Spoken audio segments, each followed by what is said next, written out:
Hors de chez nous, c'est une nouvelle ère qui s'ouvre dans les relations entre l'État hébreu et le monde arabe.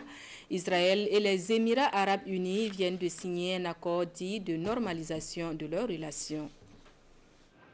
L'accord a été annoncé à grand renfort de déclarations solennelles et de tweets triomphaux. Israël normalise ses relations avec les Émirats arabes unis, un rapprochement diplomatique et par conséquent aussi commercial. C'est le troisième pays arabe avec lequel l'État hébreu scelle la paix après l'Égypte et la Jordanie. Cela s'est fait sous la houlette des États-Unis, ce dont Donald Trump n'est pas peu fier.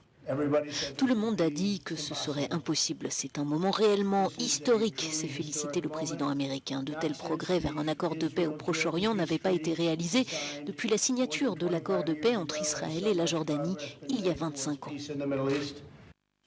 Benjamin Netanyahou a lui aussi employé le terme historique dans ce tweet pour désigner, je cite, un accord de paix entre deux grands pays amis.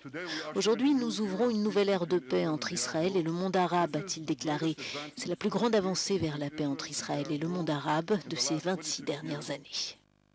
Dans ce tweet, le prince héritier d'Abu Dhabi affirmait même qu'Israël avait accepté de stopper toute annexion supplémentaire de territoire palestinien.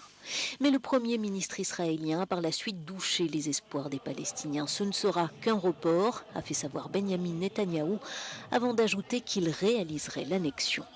La réaction du Hamas a été cinglante. Le mouvement au pouvoir à Gaza a accusé les Émirats arabes unis de trahison. Cet accord ne sert absolument pas la cause palestinienne, martèle ici le porte-parole du mouvement. Il sert plutôt le discours sioniste. Il encourage la poursuite de l'occupation, le déni par Israël des droits du peuple palestinien et la poursuite de ses crimes contre le peuple.